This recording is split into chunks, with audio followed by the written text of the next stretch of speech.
Between Awesome and Disaster. This is your host, Will Carey. Thank you for tuning in. I'm back from about 2.5 weeks in England. The World Cup just ended. There's a lot going on. The World Cup was. I got to watch I got to watch one of England's games in England, which was really fun. And I got to watch the Spain-Portugal group game with a bunch of Coventry City fans and Cristiano Ronaldo fans. And that 3-3 draw with Ronaldo's hat trick was particularly exciting.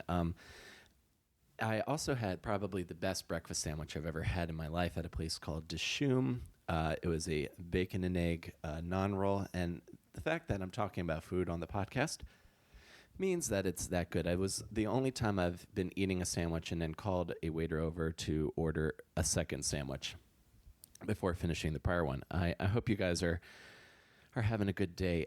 Today on the show is my friend comedian Gideon Hambright, one of the producers of Jackknife Comedy. You may have heard my interview with Patrick Hasty, the other producer, and we talk a lot about live comedy, setting up independent tours, and how to produce a good live show. So if you're a comedian, it's a lot of fun shop talk. So I hope you guys enjoy it, and I hope you're having a good day. So if you guys want to support the show, you can, of course, share this episode with people if you enjoyed it. And I am on Twitter at Comic Will Carey. You can give me a follow. And I am also on Apple Podcasts, so ratings and reviews are greatly appreciated. And let's go to my chat with Mr. Gideon Hambright.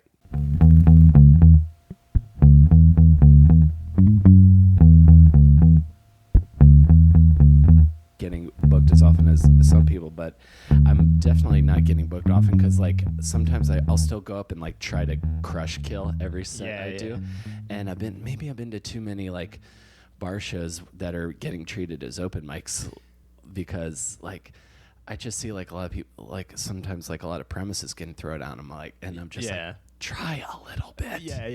Just a touch. I finally started reaching out and sending asking to do shows because I was I can't just keep doing 3 minutes over and over and over again. I got to see if any of this works together. Works in and has an arc, and you could put it together. Right. Maybe connect some bits, make it a bigger bit. Mm-hmm. The thing that about alternative comedy and the outside of the comedy club scene is they don't talk about the humiliation of asking to do shows and then asking your friends to do their show and then realizing that you're not big enough to do your friend's show. Right. Yeah. I've asked some people and they're like, "Oh, well, you have to contact our booker," and I was like, "Yeah, but we're friends, so can you just put me on?" Or so then I had to send a separate email to someone I had no idea who they were. Oh yeah, I don't mind doing that because everyone has their idea of what being a professional comedy producer is. I felt really bad because I actually had Kathy filling in on a show when I was out of town, and I had no Wi-Fi or ability to communicate with her day of. So when I finally got to Wi-Fi, I just was with this torrent of confused messages and her trying to figure out my phone number, and I'm like, oh, I feel like an ass. So when I start doing a monthly again, I want to really sit down and make sure I'm putting enough effort into it every month. Yeah, that's great. And I thank you for a lot of that because I think you and Patrick's production partnership as far as the independent comedy scene is one of the more successful ones I've seen in New York. Yeah, we're pretty fortunate. It started to take off now. But yeah, we put a lot of work into it. It's nice to see that it's actually the couple of times Jackknife I did a couple years ago now, and it was just one of the most fun sets. And every couple of times I've gone previously, it's it's pretty rocking. What where was it when you did it? At the Creek. Oh, okay. I don't think he had hit. Maybe it was just after the 2-year anniversary. Okay. Yeah. Because there's a lot of people who are we've had him on and we're well, we should probably book him again because it was at Brooklyn Colony where we started the show, where no one ever came. Right. So it was a completely different show back then than what it is now. Yeah, I do keep a tab in your head of like, oh, that particular show I booked that person on wasn't the best. I should have them on again. Yeah, just the weird business, just the bizarre politics of it all. I'm trying to remember like where I met you, because I feel like I've known you for like 3. You're like one of those people that I've known for a while, but I don't remember not knowing you, but I also don't remember how I know you. I have to assume, did you go to Two Moon a lot? Two Moon Cafe? Yeah, all the time. Maybe that's where we met, because I used to do that mic a lot on what was it, Tuesdays and Thursdays? Yeah. I definitely remembered the one on Thursdays because my friend, who is a performance artist, used to hold a monthly show that she would occasionally have me on, and she used to always send, like, her emails were so cute. They were like, I guess she went to that open mic on like the wrong nights because like she thought it was like super bro-y and like straight white manish. Really? And I'm like, no, it really isn't. But that was like the mic that I felt like most sense of community, like going to that mic. I thought so too. I love the owners of that place. They were so nice, and like the cookies were good. Yeah. And now it's a drone store. Yeah, I've walked by it a couple times. It makes me sad. Yeah. How long have you been in New York? Let's see. I moved out here in January 2014, so like 4.5 years. So about 4.5 years. Yeah. Have you had this experience? I've been here a little bit longer. I've been here for 8, but you ever walk by, like in your neighborhood or what, you walk by places that you used to do shows at that like close or change ownership? And for me, it feels like walking through a graveyard. Oh, sure. In a sense, like New York is just this like waking graveyard, and I just see ghosts of former businesses in them frequently. Well, like the place where we used to run Jackknife, I would walk by it and it would always be closed. So I just assumed it shut down. But apparently, Patrick did like a live podcast there last weekend. So I was really? like, it is still a place. But yeah, I get that a lot walking by that drone store. Yeah. That drone store. And like, can you even legally fly a drone in New York? Oh, I have no idea.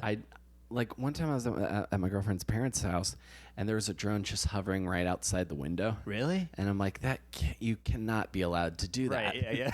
Yeah. Like that just seems like one of those unnervy things. Like it'll probably be different once Amazon starts delivering everything via drone. But yeah.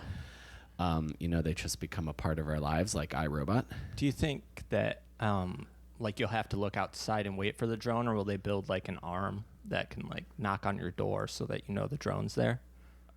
Well, or do you think they'll give you like a clock that counts down and it's like, hey, we're here? I think what they could do is the idea of drones being able to enter your apartment building is. Do you think they're going to give them hands? I hope the drones don't have hands. What I think they'll do is they will give you they'll build an addition to the app where you can see into the camera of the drone, so you can follow the drone's path on its way to your house. That makes more sense than giving the drone hands to knock with. And then it's either going to be like a little arm that extends out, or it's going to just be tethered, and then you like unvelcro it, and then it flies away. Yeah.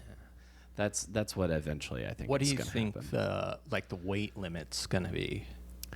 Because it couldn't be. I mean, depending on how big the drone is. Yeah. But well, thinking of like civilian models, you're probably limited to maybe 50, 60 pounds at the most. Well, what kind of model do you think Jeff Bezos has? Well, Bezos probably has access to like the super high grade military grade drones, like not quite Predators. Yeah. But like he could probably like. I don't know, what's something really heavy you would order on Amazon? I don't know. Say you bought like a weight bench or something. Yeah, a weight bench or like a kettlebell set. Yeah, like, yeah. I'm sure that like there's the technology exists to lift something that heavy, or like a mattress, and it's like a giant suction cup. That'd be great if you could just get mattresses flown into your apartment. I think that would be great. And I'm surprised more apartments don't do it. This just made me think of this. I was in Dublin a couple weeks ago, and I was taking this tour of the Dublin Rock and Roll Experience, and they get to their attached recording studio where, like, oh, Thin Lizzy recorded here, and he recorded on this giant mixer board. And it's like one of those mixers that like takes up the entire room. Yeah. And then he says, "Oh, how did we get this in?" Well, we opened those windows and we put it on a crane and we lifted it up and they guided it in. So I imagine we'll we'll start getting like drone friendly windows. Yeah. So that you can open them and then you can just take stuff from the drone. Come on in, pal. That's where I think we're going to be going. I'm a little curious because since we started talking about producing shows, I don't want to step on Emily's territory too much, but you run successful shows. I like to think so. Well, you run, and the reason I say you run successful shows is the comics enjoy doing your shows.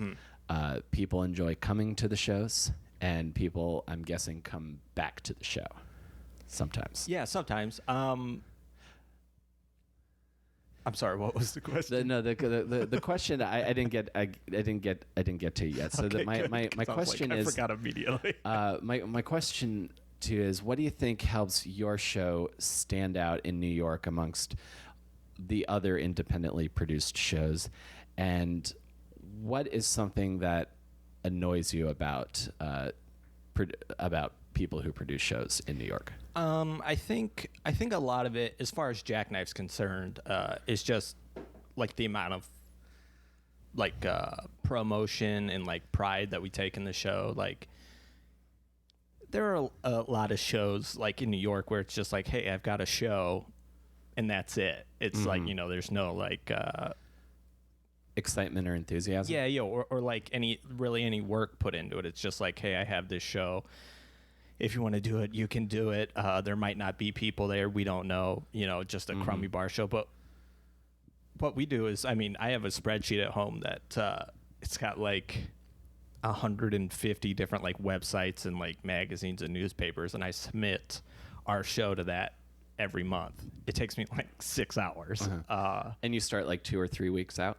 Yeah, generally, yeah, because a lot of them I know want like the information at least 2 weeks in advance. So, any time before that is when I try and send it out. And then as far as the other show that I run, House of Bricks, you came to the first one. I did. It was okay. The second one was all right. But then we had the third one that we did was actually, we packed it out. Nice. And it was our best show easily. So it was, it's pretty exciting to see the work paying off. Yeah, absolutely. Yeah. But I think it's just, it's about the effort that you want to put into a show. Yeah. So like you send out maybe like 100 emails, maybe 10 or 15 or so will pick it up in a given month. It's just the idea of getting eyeballs in Definitely. front of it. Yeah, it's getting as many people as you can to see the information about the show. And then we also, like Jackknife, will hang up posters in the venue. So yeah. And you guys have good posters. You have fun posters. Yeah. Well, that's the benefit of being friends with a comic book artist, is that he's willing to design some dope photos for us, some posters. Excellent. Yeah. And do you think working with Pat kind of eases the production side? Like, do you guys delegate certain things, or what's the behind the scenes? I would say I do a lot of like the like print promo, and then Patrick does like a lot of like the putting up the posters and stuff like that, and he's but like booking and stuff like that, it's pretty much 50-50. We like, that's a thing that we take pride in, is definitely trying to have the best lineup we can have each month, and trying to get new people on as often as we can. And that's like and also trying to make, the lineup as diverse as possible. Yeah. And that's a thing that, like, we spend a lot of time on each month, is trying to figure out what comedians, are going to work well together on the show. And spacing them out in the lineup in a way that, like, you're not going to have two, like, people with the same style. Yeah, you don't have like 2 to 3 people in a row doing like absurdist one-liners, right, or like right. three super angry yelly types or Yeah. like 3 like avant-garde types. Right. Yeah. No, yeah, I'm hip to that as well. Like I try to think a lot about putting together a well-rounded show, and I also when I book stuff, and the other thing, and I don't think you do this, but something, and it's only I like to I never like to bring attention to like the fact that the lineup is diverse. I just like to throw it out there. Exactly. I never Yeah, like yeah. to. I don't like booking like theme nights like you see at a lot of comedy Right. clubs. Right. Yeah. I just like here's some names. It's a show you probably don't even like outside. I think outside of like hardcore comedy fans like us. Yeah. Most people who go to comedy in New York probably don't know the majority of the names. Oh, on definitely the not. list. Yeah, yeah. Like I don't I don't know how familiar people, even like people who've like been on TV and stuff. Yeah. Like I mean, like, you know, there's comics that have been on like Kimmel and Conan and stuff like that, but they're the people that come to the shows might not watch Kimmel or Conan, so they don't necessarily know, you know, who the comic is. But it's always nice to include that credit with like promotion and stuff, because then they can be like, oh, well, this person's been on television, and then yeah, I think that helps with like certain publications. right, yeah. I'm curious if this on because you're from Iowa, Yep. yes, with Pat. When you started comedy, and then I want to go into your like into your childhood also. Is that sort of is the need to like I've got to produce shows and I've got to be good at it born out of the fact that you're from Iowa? Was there much of a comedy scene in Iowa when you started? When I started in October 2009. So when I started, I lived in Eastern Iowa, and there were 2 open mics a month that you could hit. They were both at like there was clubs, Penguins comedy clubs. There was one at Davenport, and then there was one in Cedar Rapids, Iowa, which is like an hour and 20 minutes away. But it would be like the last Wednesday of the month was Davenport, and then the last Thursday of the month was Cedar Rapids, or vice versa. So you do 2 mics in a row, and then you'd have a whole month of just nothing. And then you go do these 2 mics again. But then, like a couple years later, I moved to Des Moines, and that's where I met Patrick. And there's a pretty good scene in Des Moines. I mean, it's like, you know, maybe 3 or 4 mics a week, but that's that's more than 2 a month. So yeah, that's enough to like work on something and then continue to work on it. Which is, I think, when you early on, what you need is you put in those reps. And and I mean, and now they have like a pretty legit comedy festival in Des Moines that they do every Beast Village Comedy Festival. Yes, Beast Village. Yeah, it's starting to blossom a bit. And it makes me proud seeing my That's hometown good. boys. You know. Absolutely. It's and there's Funny Bone in Des Moines also. Yep. So there's that as well. I find it fascinating that these great clubs thrive in what I guess a lot of people would view as like smaller cities or smaller towns. Yeah, I get. You know, I guess it's just there's not as much to do there entertainment wise as like, you know, here obviously. Yeah, New York or like. So people still get excited for it to go see comedy. Yeah, no, absolutely. I try to remember like if I'm like just being run really ragged or like I've been on Facebook too much and seen too many people arguing about the same special. I'm like, no, this is fun. Remember this. Yeah. That's a thing that I have to like keep telling myself is like, you like doing this, and I'm like, yeah, okay.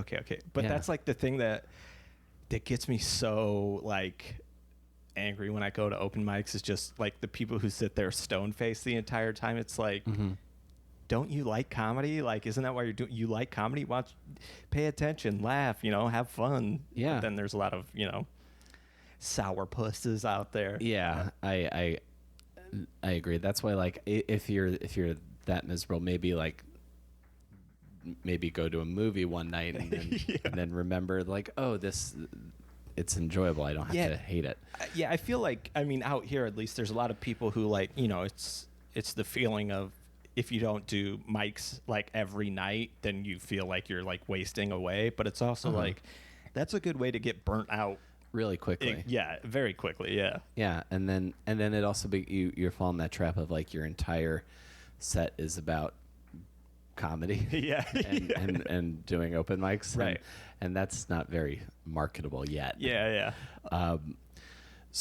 Okay, and so where in Iowa did you grow up? Davenport. It's like right on the Mississippi River. Uh-huh. So if you know what the state of Iowa looks like, not a lot of people do, but there's like a little nose that sticks out in the front of it, and Davenport's like on the bottom part of that nose. Uh-huh.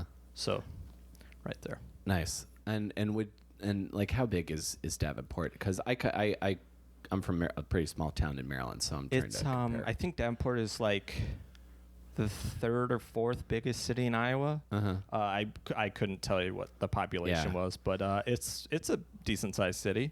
Uh-huh. Because I was talking to I believe Schaefer the Dark Lord, the nerdcore rapper, is came from Iowa as well. Oh, really? And we talked a little bit about this, just like the idea of suburban boredom being a fuel for creativity. Yeah, exactly. Did you have that early on? What was your life like? Your life like in Davenport early on? Well, I guess when I started comedy, I was actually in Iowa City, which is like 45 minutes from Davenport. That's where the University of Iowa is. But I would frequently go back to Davenport to do stand-up because it was so close. Yeah. But it was just I was almost out of college at that point. Out of college being that like I was finishing up my associate's degree that I was never going to use.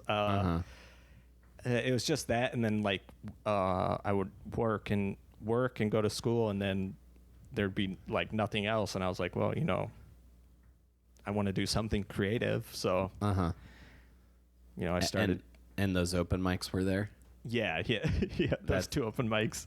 Those two open mics were there. That's how important are those random small town shows? No doubt, man. Like when I was going to school for theater and like not getting like the tall guy parts. Oh, sure. And then just stumbling across like the open mic that's in a Damon's Bar and Grill. Right. And thinking, I like Mitch Hedberg albums. I bet I could do something similar. I'm trying to think. Yeah. And that just sets the course of like decades of your life. Yeah, I guess. Yeah, because when we used to, I worked at a pizza place in Iowa City, and we would like listen to music, in the kitchen, and then every now and then we'd put on like a Mike Birbiglia album or like something like that, and I instantly became a huge fan of Birbiglia. Yeah, I love him. He's big for me. That was kind of I was like, oh man, I kind of like this stand-up comedy thing, and then I don't remember someone was like, hey, you should try it. The story that everybody. How old were you when you were doing that? 23. 23. So you started later. Yeah, technically, I guess. Technically, yeah. I mean, I didn't start like in my 30s, but yeah. No, yeah. Well, I always think of like Suba Agarwal started when she was like, I think like 16. Yeah, that blows 15. My mind. Like it blows my mind that like a full 7 years before I did. Like I started 23, in 2007. I'm late to the game, but it's like I was only 23. So yeah, it's like comedy and like athletics. Like you're old when you're like 25. Yeah. That's like watching. I'm a Cubs fan, and like when we watch like them play, it's like, oh man, every single one of these people is younger than I am. There might be a player or two that's older than me, but I'm like, wow, that like that era of my life is gone. Like I can't be a professional athlete anymore. Yeah, it just you could probably still play baseball. Well, I feel like you can hang out for like you can have a longer career than like soccer or American football. Every morning I wake up and tell myself I'm going to be the next Bartolo Colon. I don't know who that is. The pitcher he used to pitch for the Mets. He's like 42. Ah, nice. Yeah, and he's still doing it, man. I think he's been in the league like over 20 years or something like that. It's crazy. Yeah. I mean, as long as he can still throw a ball and strike people out, why not? And he can. That's what you gotta do. So, okay. So I'm curious, what kind of kid were you like when growing up? Were you like Like, what did your parents do? What were they like? My dad worked for UPS, and my mom was a hairstylist. I did a lot of sports when I was younger. Really?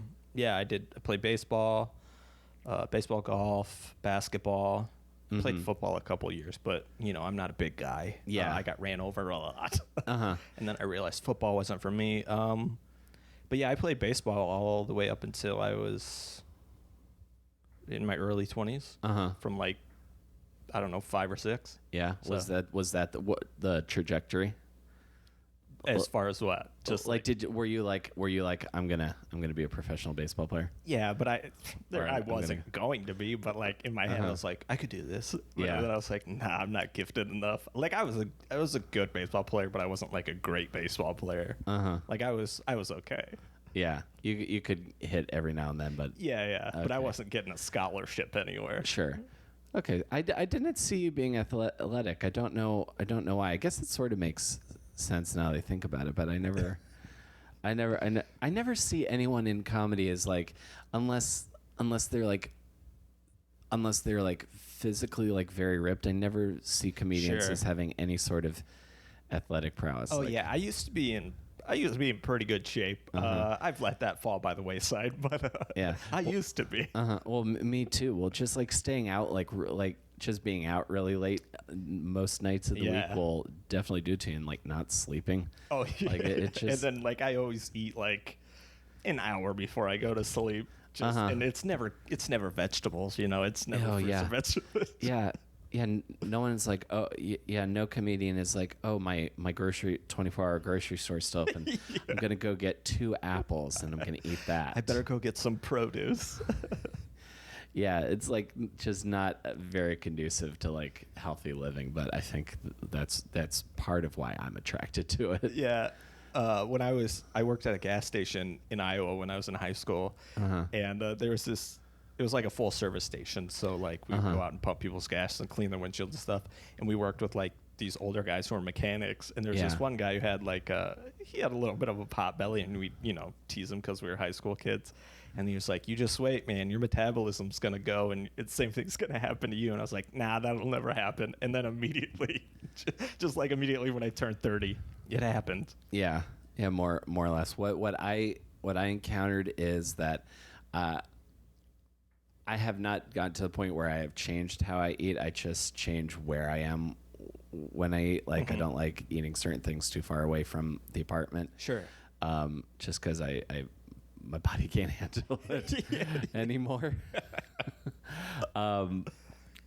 That's when most smart people like would go, "Oh, I'm gonna make some changes." I'm like, "Nah, man. Yeah. I'm just gonna ride this out." Okay, so you're athletic. Your entire schooling was in Iowa, like all the way through. Yep. Yeah. Yep. And what did you? You said you got an associate's. What did you get your associates in? Well, I got an associate's in liberal arts, and then I was going to Kirkwood Community College, which is in Cedar Rapids, and then I was going to transfer to the University of Iowa in Iowa City, and so when I was talking to my guidance counselor, I was like, I want to do like photojournalism because I was on my high school newspaper and stuff like that. Yeah. And like, okay, sure, great. And then when I went to orientation, they were like, oh, we don't have a photojournalism program. If you want to do that, you'll have to double major in photography and journalism. And I was like, oh, no, I'm not going to do that. So then I went back to Kirkwood Community College and got my Associate's of Science degree in entry-level firefighting. Entry-level firefighting. Yes. So you were going to be like a firefighter. Yeah. That was the thought. Okay. I mean, that's not too it's not too unreasonable. I mean, I had this hack. The hack thought that just came from it. I just think of most of the Midwest as being like a lot of wheat, Sure. easily flammable. A lot of corn. Yeah. A lot of dry corn husks. Yeah, just like a lot of easily flammable materials. Sure. Okay, so you went from photography to being a firefighter. It was like, That is an abrupt switch. yeah, I had like not a midlife crisis, but like a quarter life crisis where like once I quote unquote dropped out of the University of Iowa, I was like, what am I going to do with my life? And then I remember seeing like flyers around Kirkwood for like this. Is this when you're working at the pizza place? Yeah, at this entry-level firefighting place. And that's the thing is, so I guess it was a 2-year degree for the entry-level firefighting thing. Yeah. And the summer before I went into my second year is when I started doing stand-up. So then, of course, like once I started doing stand-up, that's all I could, think about or whatever. So then... Can you tell me the first time you went on stage? Yeah. What would you like to know about it? I want to know where it was, and I want to know the precise moment when you got the bug.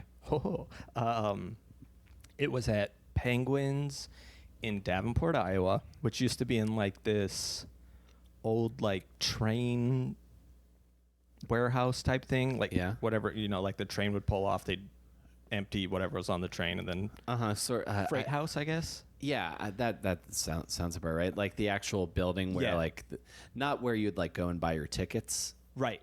Not like that. Okay. But like where a the huge train building. Yeah. Okay. And so it was a club inside of this old building, and it was huge. Like the room was gigantic. Yeah. Like 400s kind of seats? Probably, yeah. Maybe closer to 300. Okay.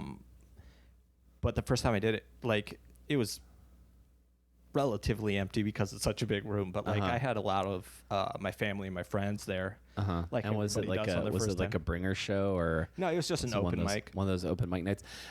Did you ever go and see comedy there before you did the open mic? Not there, but at the Penguins in Cedar Rapids, I went to a couple times because that was like a 20-minute drive from where I was living at the time. Do you remember anybody that you saw? Did you like go see like whoever was headlining that weekend, or did you see like? Did they have showcase nights?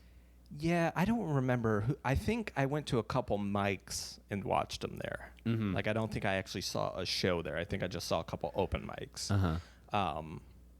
And then, I was like, well, I'll give it a shot. And then I did it at Penguins in Davenport. So you've got like your set list and like all your families in the audience. Yeah. Well, I'm pretty sure. I mean, I'm sure it's still this way, but everybody got like 5 minutes, and there was like 30 people there.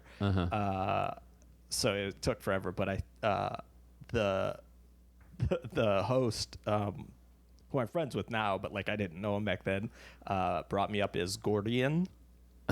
So like always fun. So that was like the first thing I had to go up and like address, and then I can't even remember like what jokes I did, but I remember like the stool. It was a big stage, and there was like a stool in the upper left hand corner, and I remember not taking my eyes off the stool the entire time. And I mean, it went relatively well because I had my friends and family there, but that's when the bug got me, I walked off stage, I'm like, I'm gonna be famous. Yeah. You get a couple F's and you're like, ooh, I like that. Yeah. That feels good. How do I get more? So you're like, all right, I'm gonna bring the fire this way. I'm not fighting fire, I'm bringing the fire. Yeah, that's right. This fire can't be extinguished. So and that's when like you start like, okay, these two open mics aren't doing it for me. I need more. Yeah, and that's it pretty much. And that's when we moved to Des Moines, because like in my head I was like, yeah, Des Moines, the big city in Iowa, and I was like, they got 3 mics a week. So then we moved out there, and then one of the guys that was living in Des Moines was like, he's like, I think you might be the only comedian who moved to Des Moines for comedy, and I was like, oh man. So you moved to Des Moines, and you start doing your three mics a week, and you produced that's when you started producing House of Bricks there, right? Well, we did a show called Bomb Shelter, which Patrick and you met Pat before you were a comedian or after? After. So I had been doing it for like 2 years when Patrick started. So I guess I did it like for a year in Eastern Iowa, and then I did it for like a year in Des Moines before I met Patrick. And then I met Patrick, and him and my buddy John Idy started a show called The Bomb Shelter at a bar called the Beechwood in Des Moines. Yeah. And then Patrick moved to New York, and then I think John moved to Chicago, and then me and my buddy Luke Ritter took over the Bomb Shelter show. And like it was starting to take off when Patrick and John were hosting it, and then when we took over, it just like kept building and building, and it was like this little basement part of a bar, and they would just have music blaring upstairs, and we'd be like downstairs doing comedy like with music in the background. Yep, I've definitely had that experience. But it was I mean, it was like it was one of the biggest shows in Des Moines. I don't know, what that means. But if it's packed every night, and I imagine same principles, like you're figuring out all of the local press. Emailing them. Far fewer places to post stuff in Des Moines than there is in New York. I bet. I don't know what the foot traffic is like in Des Moines. I don't know if there's a lot of it, but I mean, not really. It was a lot of like just putting posters up wherever we could put posters and hoping that people saw the poster and would go to the show. Yeah. But we'd get probably like, I mean, it was a monthly show, and we'd probably get like 30 some people in this little bar downstairs. That's good. And like every now and then, I mean, it'd be like way over capacity, which we loved. But if there was like a fire chief that ever came, we'd definitely get in trouble for it. Oh yeah. I can't remember what the name of the documentary was. It actually, you know what? It might have been Liam McEnany's Tell Your Friends. He's like, they say like the best rooms for comedy are like really hazardous, like total fire hazards or dangerous otherwise. Well, it's like, cause it was like this long, kind of narrow room. Yeah. And when the show first started, we were doing it at like one end of this narrow room. So it's just like this long room where like people could sit in the back and not have to pay attention to you at all. So then what we did is we like built the stage and then moved it to the side of the room so it was wide instead of long. And then people had to pay attention to you, and then that's kind of when everything started like build up and get better. Yeah, that makes a huge difference. Did you ever perform at the Laughing Devil or the Standing Room? Oh, yeah. So the Laughing Devil, I was the door guy there like really early on. Me and Kevin Frolix were door guys there.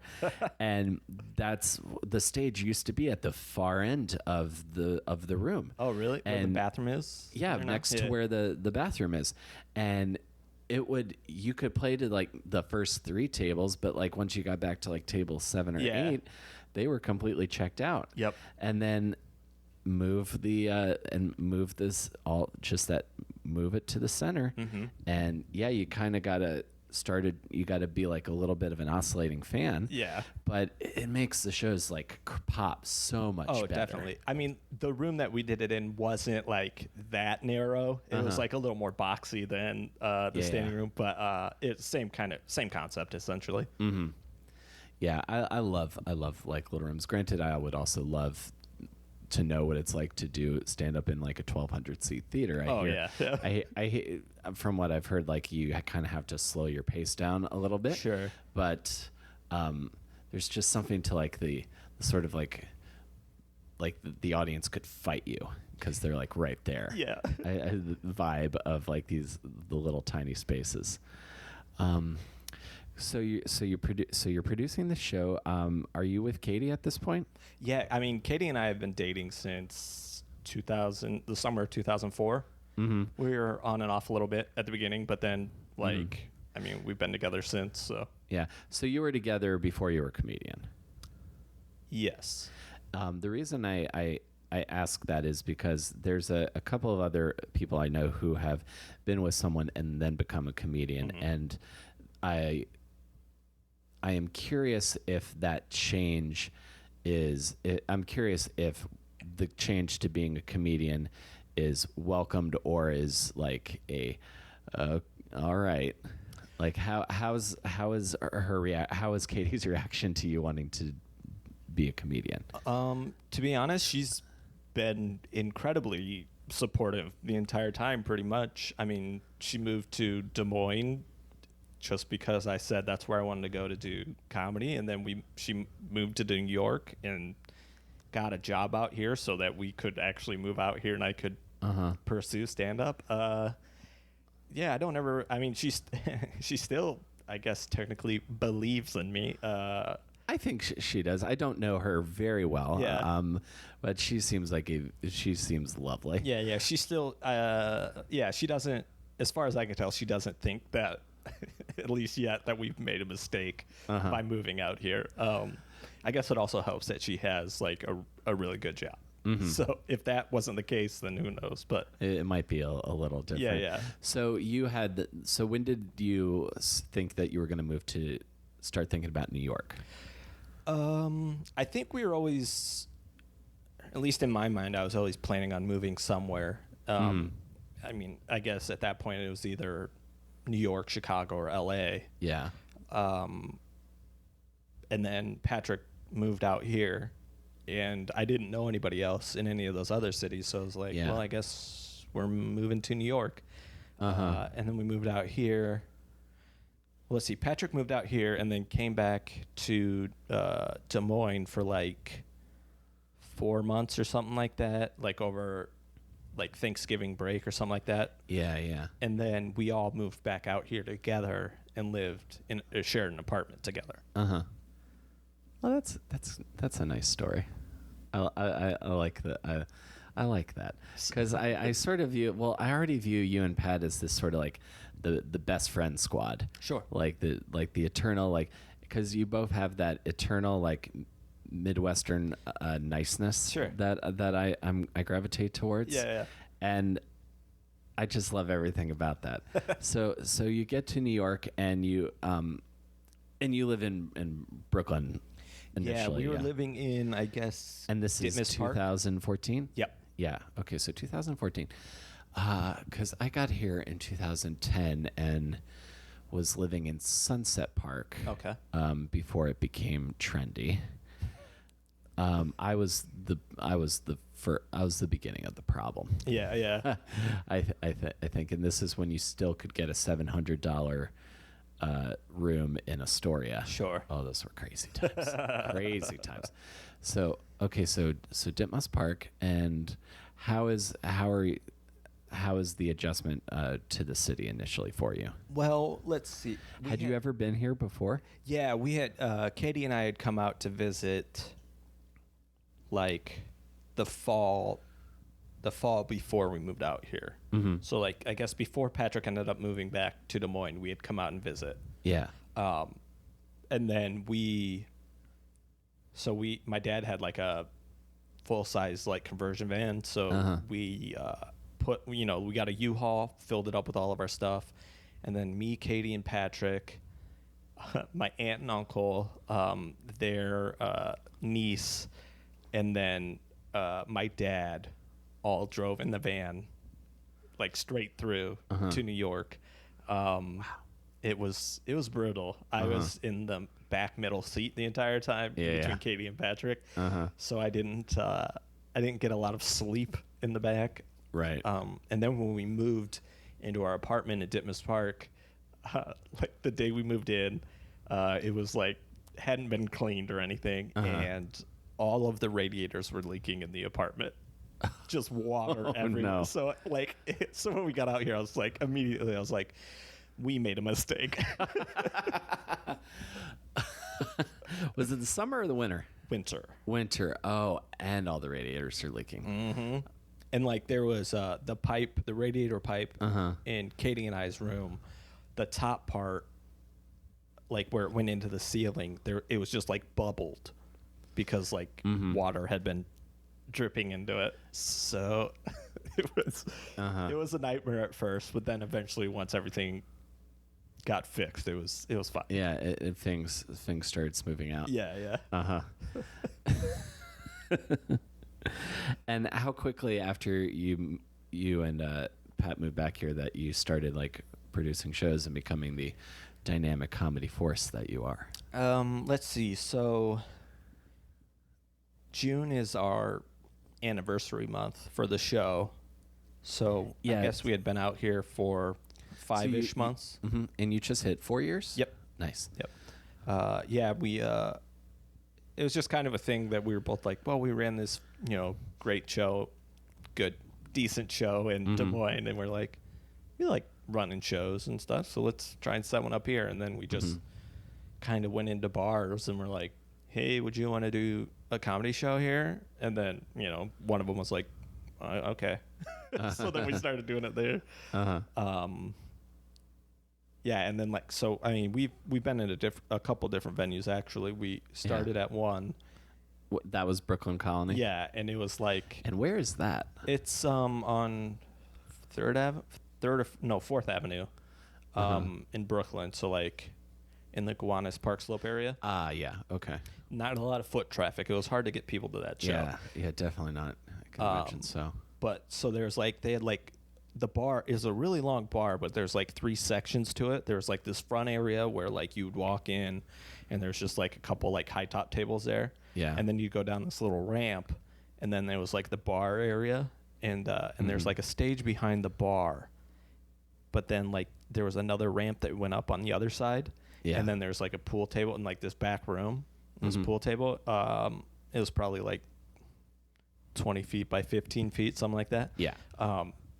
And what we would do is we'd have them move the pool table, and then we'd set up the PA stuff, and then in that back area, and then set up chairs. So it was kind of a good small little room. If we could ever get anybody back there, the show would have been fantastic. Right. But so we did it there a couple of times, and then eventually they started booking an open mic at the same time as our show, but in the middle area where the stage was behind the bar. Right. So there's a curtain that separated the rooms. So our show would be in the back, separated by this curtain, and then there'd be the open mic going on in this middle room. So people would come in, there, maybe a handful of people come in for the show. They'd see the open mic going on, and then they'd stay for the open mic and have no idea that the show was going on in the back. Oh, so no. then we're well, we gotta move it somewhere. So then we ended up moving it to Hank's Saloon, because I think they were doing Devour Hour there. Yes, I've done Devour Hour. Chelsea made chili for one. Oh, nice. Yeah. So I don't. It delayed the start of the show because the entire audience was lining up out the door for the chili. There would be nights where I'd just be in that area and I'd be like, "Man, I'm hungry," and I'm like, "Oh yeah, there's Devour Hour tonight." I love everything about that. So I don't remember who we talked to. Maybe it was Emily Winter. But she's like, yeah, reach out to the guys at Hank's Saloon. So we did, and then they told us we could do the show there. And we did it there for 3 months. And then, so that would have been I don't know, April and May, June, something like that. And then they were like, we're not gonna do comedy in the summers. So we did 3 shows there, and then we're like, well, we got to find another venue now. So right. Then, we eventually did it at the Creek, and I think the first show we did at the Creek was our 1-year anniversary show. I seem to remember that because I remember when you guys moved to the Creek. I remember that. So it was, you'd been doing it for a year, and then because I remember it being really weird because it was our first show at the Creek, but we're also well, we kind of want to celebrate that we've been doing the show for a year, but then we were also there's been absolutely zero normality to this show the past year. So I remember it being kind of weird. But I think we started on Wednesdays at 8 p.m. at the Creek, and we started getting some people out. So then they moved us to Thursdays, and then we started filling up the Thursdays. Yeah, and then they moved us to Saturdays. I think we've been at Saturdays maybe a year and a half now. Yeah, I think that's about it. And we've been full pretty much every month. So that's great. That's awesome. Yeah, so it's good, going well now. Yeah. Well, it's good to know that you have that. So when you're at those 3-minute open mics and you're thinking oh, I want to kill myself. Yeah, it's a nice place to if I have some new stuff that I think is working, I can do it at Jackknife to see if it's actually a bit that's going to work in front of actual audiences, humans. Yeah. not a room full of comics. Totally. Have you done a lot of comedy festivals? I know you've done Beast Village. What's been your experience with those? Beast Village has been. I know most of the people there, so I feel like a hometown boy coming home. So it feels good going back there. But it's always a blast performing at Beast Village. I did a festival called Oak City a couple months ago in Raleigh, North Carolina. It was a first year festival, but it was fantastic. It was great. The shows were great. The producers were super nice and super funny.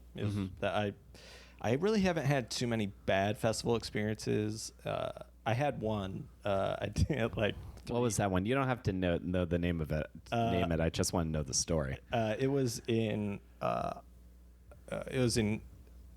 It was Hudson Valley Comedy Festival. Okay, so it's no longer a thing. So it was I was wondering if it was a that's gigantic disaster. Anyone you ask about it will tell you the exact same thing. Okay, tell me everything. So let's see. It was in 3 different cities. So it was all in upstate New York. Yeah, it was in Kingston, Rhinebeck, and Saugerties. Never heard of Socrates. Yeah. So a couple other comics that we're friends with, we got a hotel room together, and I just got like in my head for some reason I thought like I was like, oh, Hudson Valley, it's like probably super nice because I was like upstate, you know. Yeah. So we got into Kingston, but we were in like a real gross part of Kingston. Right. The hotel we stayed at was disgusting. It was just stuff on the walls. Smelled like smoke, not clean at all. So that was like how we started the trip. Yeah. And then so they had the festival in like 3 different cities, but didn't offer any transportation. So like, wow, there would be like, I think Miles Hewitt, he was on it. Yeah. He got a car like through his work or something like that. So we drove with him, but I think he could only do like the first night of the festival.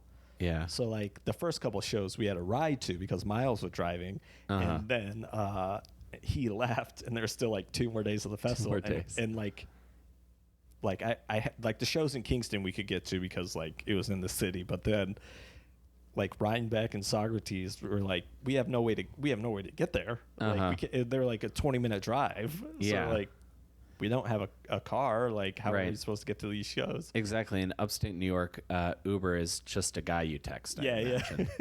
I'm trying to think. Oh, and then we did a show. It was like the first show I did. It was and this was like, I want to say July. It had to have been around July because they were selling like a bunch of places were selling fireworks along the side of the road. Yeah. So it was hot. It was super hot. And there was this place. It was like this like really old, like historic, like it was like a house, but like had like a ballroom, like theater area, like in the middle floor. And it's essentially, it was like an artist commune type thing. So like the middle floor where the stage and stuff was, it was like this, it looked like a theater where they would have like plays and stuff like that. But so we went there, and we were like the comics on the show, we were there. No one from the festival was there. So we were just like kind of essentially walking into like these people's like home that knew about the festival, but like weren't necessarily on board with the festival. Right. So we got there, and then no one from the festival was there. And we're just like, what are we supposed to do? And then the guy who was supposed to host the show was like, do you guys know where any of the sound equipment is? And we're like, no. And so we're like looking around. There's no mics. There's no amps. There's no cords or anything. So we're like, what is going on? And then meanwhile, there's also like 6 fans on high in this room. Yeah. Loud as hell. So like, we're just like, well, we don't have to do this show. And then, of course, when we say that, like 5 people walk in, and we're like, all right, let's just do the show. So we had to do the show without a microphone. Yeah. All these fans blowing in the background, and then just 6 people in like lawn chairs. So we were like screaming our set at these people who, to be honest, were not into it very much. Right. And then I'm trying to think, what was and then we did a jackknife show as part of the festival, but it was in the venue that it was in was really nice. It was like this sound, like this recording studio, and they had like a huge like sound stage that they kind of set up with like chairs and stuff. But the thing is that it was in that room, but there wasn't like a bar or anything. And like the thing that we do at Jackknife is we buy like a bunch of beer and then give it out to the crowd. So what I did is I went and bought like 2 24-packs of beer, and then we handed it out. And then so like, and like some of the comics took the beer, which is fine, whatever. Like Sure. So we handed out the beer. So essentially everybody got one beer, and then there was like no more beer for anybody. So it was just like they drank one beer, so they're like maybe a little buzzed, and then like immediately they just start going back to like normality. And it was fun, but it was just like what a nightmare. Yeah, it's just like one of those like, this is an absolute shit show kind of stories. Yeah. I had a similar thing at a comedy festival in New York. I had like knocked out of the competition part, but that's not upset about that. And I was working the festival also, so I was performing and working it. Okay. And one of the 2 shows that I was performing on, I show up to, and again, same thing, no microphone or anything. And yeah, we just all one man showed it. But I definitely had a moment of like there, I paid a submission and a fee. Yeah. I could just yell at people for free. Right. Yeah. Like I definitely had like one of those sort of like, I think everybody. Yeah. That weekend kind of broke me a little bit Yeah. on a couple of things. The reason I asked about your festival experience is because it seems like comedians are very divided now on if festivals are worth it or not. Sure. And I was curious if what side you fell on. Like to me it seems like you should never go to a festival expecting to get some sort of like industry contact or anything like that, but that they're a good you meet a lot of new people and have fun. Well, yeah, absolutely. And I think that's the thing that like it really helped, it benefited with, was when Patrick and I and our buddy James Doyle went on tour last fall for a month. Yeah. The majority of the shows we set up were through people either I had met at festivals or Patrick had met at festivals, or our buddy James had met at festivals. I mean, if we didn't know those people, we would have a hard time finding, shows in the areas that we wanted to do the shows in. So I think as far as festivals go, I mean, it's definitely, if it's not going to cost you an arm and a leg to do it, it's definitely worth going to and like, meeting people from different areas, like, networking, as people say. Yeah. Even though I think that's the worst word ever created, but yeah, I have very definite, like, there's a sort of ickiness to that word that's like, just call it making friends. Exactly. Yeah. That's how I like to look at it. Like, I like saying, like, oh, my friend Gideon has this great show. Oh, he runs it with my friend Pat. They're friends. Right. Like, I had this moment recently where, because I don't know if you have something similar, but like I feel like a lot of my creative career, in addition to wanting like some sort of, if not validation, or at least to have some sort of connection with other people, is that I like the friend part of it. Yeah, definitely. Because I was a kid, like, just in my room, and my best friend was like, and my best friend were my video games or my books for the longest time. But that's like a mid. Well, where are you from originally?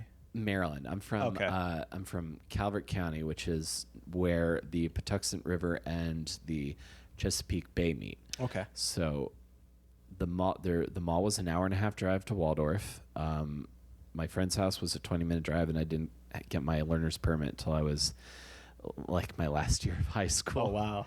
So I was just sort of like in my room playing Metal Gear Solid over and over again. Yeah, that's like, I mean, as far as like Davenport, like there are a lot of people who are like friends in high school, like from my high school, who are, friends for the rest of their life. But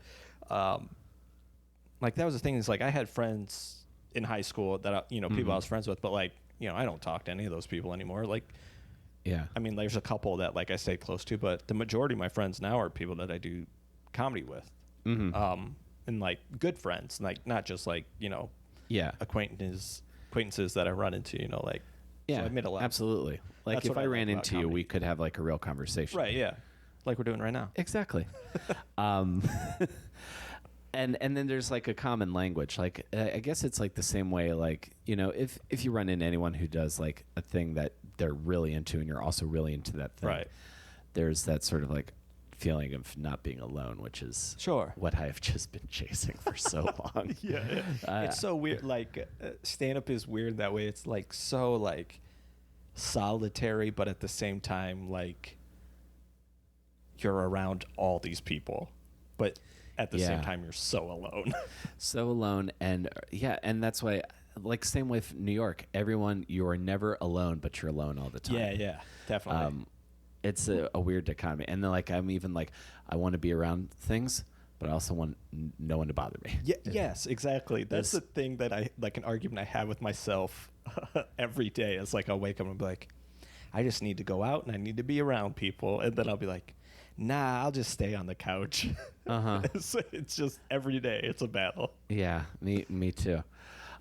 This might be this one couple things I'm curious about, and this might be a good way to wrap it up. You and Patton's other comics have like set up your own like DIY tours and have like, you know, like gone off for like a month or so. Yeah. What are some of the basic logistics around setting up an independent tour, and what is some advice like you could give me about doing that? Well, I mean, as far as, you know, making friends with people in other scenes is, you know, always a plus. I guess the thing that we tried to do was make the tour, make it not like a crazy drive to different places. We try to make it in like a loop. So, you know, so we're not going like east and then going west and back east and back west. Yeah. You know, we try to make it like to hit cities like in a certain point to where we weren't like, you know, doing a crazy amount of driving. Yeah. I think the big thing for us was when we were setting up that tour, we never did like more than 6 hours of driving to the next next town that we're doing a show in, which I think helped with like morale and just not being crammed in a car the entire time. And definitely, I would say go with people who you know you can be around for a month straight, Right? Because like I like both James and Patrick, and you know, if it was like I could, you know, think of other people who, if I went on tour with them for a month straight, we wouldn't be friends after the tour. Right. But yeah, it's, you know, just in the thing, it's so weird because like in New York, it feels like weird to reach out and ask to do shows because it feels like, I guess needy or whatever. But Yeah. like reaching out to people in different cities is like, there were a bunch of people who like never met, never talked to them before, and I would send them just like a Facebook message and be like, hey man, saw you run this show. Me and a couple buddies are coming through on a comedy tour. You know, would we be able to get on the show? And then, you know, give them some credits or whatever. And they're like, you know, I would say at least like 25% of the people were like, sure, yeah, we'd love to have you on. So, you know, don't be afraid to reach out and, you know, ask people. Yeah. So you would kind of like find like the cool show, and you would find like in a city you were going to, and reach out to those people. Yeah, there was like, because Patrick had went on tour the year before, the Young Dinosaurs tour, with Nick Pupo and Albert Kirshner, and they did like kind of some of the same spots, but not all the same spots. So they knew like the cool shows in a couple of cities. So like Patrick would be like, well, we have to be in Austin on this day so we can do these 2 shows, and we have to be in Atlanta on these, you know, couple of days so we can do these shows. And then so it was kind of like, all right, well, let's make sure we're here on these dates, here on these dates, here on these dates, and we'll just fill in. And like, I mean, Fill in like, okay, what's 6 hours away from Austin? right. Or Yeah, like what's, you know, like, yeah, Austin, then we go down to like Houston. Houston's got a lot of like great shows down there, and then we went like along. We went to Baton Rouge, and then to New Orleans, and then I think we went up to Memphis, and then over to Atlanta, and then like. So I mean, it's just. Yeah. And did you have spots where you were like cold, like basically cold emailing venues and having to build up the audience solo? Yeah, that's a thing. I mean, that we had the benefit of is that like me not having a day job, I could go and like look for promotional stuff in all these cities. Yeah. And then go through and send out like our promotional stuff for each stop that we were going to make. Sure. Which probably didn't make much of a difference in some cities, but in other cities, like we'd have people come out and be like, hey, we saw the show in this magazine, and they'd come out and, you know, like buy our merch and shit. So it's like, this is pretty cool. Nice. But yeah, it's just, I mean, it's the same as like, you know, running a show is just, you know, take pride in it and, you know, work hard to make it into something cool. And you're able to negotiate like low overheads as far as like, you're not like, because I think about the way some places operate where you're like putting up a certain amount of money before the show, and then you hopefully are making it back on ticket sales. Right. I'm trying to think. I don't like. There was. I mean, we tried to. That was the thing. Like we got merch. So like if we were on a show that wasn't gonna pay us, you know, much of anything, we could. Yeah. You have some like cool stuff. Yeah. Buy. But I mean, there's like there's a couple places where they'd be like, you know, we'll split the door with you, or you know, we'll take drinks, you guys take the door, stuff like that. So I mean, and then there was other shows where we were just like, this is how much money we want. Can you pay us that? And they'd be like, oh sure. And then you know we do a show there. Like there's a show at a place called the Smokestack in Dubuque, and they're like, well, how much money do you want? And we're like, I don't know, maybe like this much. And then they're like, sure, we can do that. And then, you know, there's they had another couple of comedians on the show, and then we like the three of us like triple headlined it, I guess. Sure. And then I guess you negotiate the guarantee, and then I guess if it makes sense for the venue, like as far as what crowd turns out. Right. Yeah. It's kind of like that leverages you for when you go back. Yeah. You have to, I guess, upsell them on the idea that like, people are going to be interested in coming out to see us, you know, like we're going to bring out a crowd. Yeah. And then, you know, they hopefully believe you, and hopefully you do bring out a crowd so they're not very angry at you. Yeah. Absolutely. It reminds me of like being in bands and like setting that's another thing that like helped out a lot is like Patrick had been in bands a lot when he was like in high school and probably after that. So he had toured, you know, before. So that was definitely a lot of help as far as planning and stuff like that. Yeah, absolutely. Fascinating. I love just tour is cool. Yeah, I've been fortunate enough to get to like perform like internationally, and like more internationally, I guess, than like in my own country. Sure. Bizarrely enough, but there's just something to like rolling into a town, doing a show, and then like getting food afterwards. Yeah. We'd like you know, we'd pull into a town, hang out at a coffee shop for a while, go do the show, and then hang out at the bar with the other comics, get some food, and then you know find a place to crash and. It's the best. Like it's just so much fun. It was like we got back from that tour because it was a month, and then like both of our wives were like, "You can't go on a month-long tour anymore." Like so we're like, "All right, well, you know, we'll do like 2 weeks at a time, you know, at most," because it was fun. It was you know a learning experience. I had a great time, but it was also like. So hard to be away from my wife for like a month, like even a little over a month. It was like 38 days or something like that. Yeah. You guys were out for a long time, and well, I think going like forward, and I think about this a lot too. Now that I've got a woman who likes me, most of the time. I hope she doesn't listen to this one. Well, I definitely think about that too. But I was thinking like 2 weeks on off is like a pretty like let's say you get to the point where you're touring consistently, or like you've got headlining weekends. That's a pretty reasonable schedule, because like Jack White, I think it does something similar, and he's got like 2 kids, and I know you're a few months away from having a kid. Yeah, and Jack White and I are kind of on the same level. Pretty much the same level. I am optimistic about you. I am optimistic about your future, Gideon Hambright. Dude, this has been really pleasant. it was fun. Yeah, we should do another one of these. Because I feel like we covered a lot. I feel like there's more we could talk about. Sure. So this was, I appreciate you doing this, man. So Hey, thanks for having me, buddy.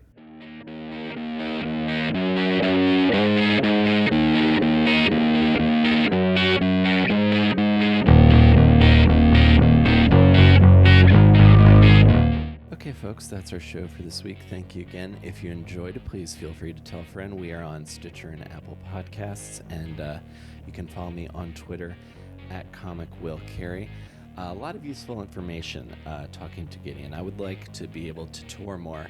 If you are listening to this and you want me to come and perform in your city, either doing stand-up or a live version of the podcast, hit me up. I'm on Twitter at @ComicWillCarey. You can always also message me through my website, willcareyisfunny.com. Thank you guys for listening, and I'll see you next week between awesome and disaster. Take care, everybody.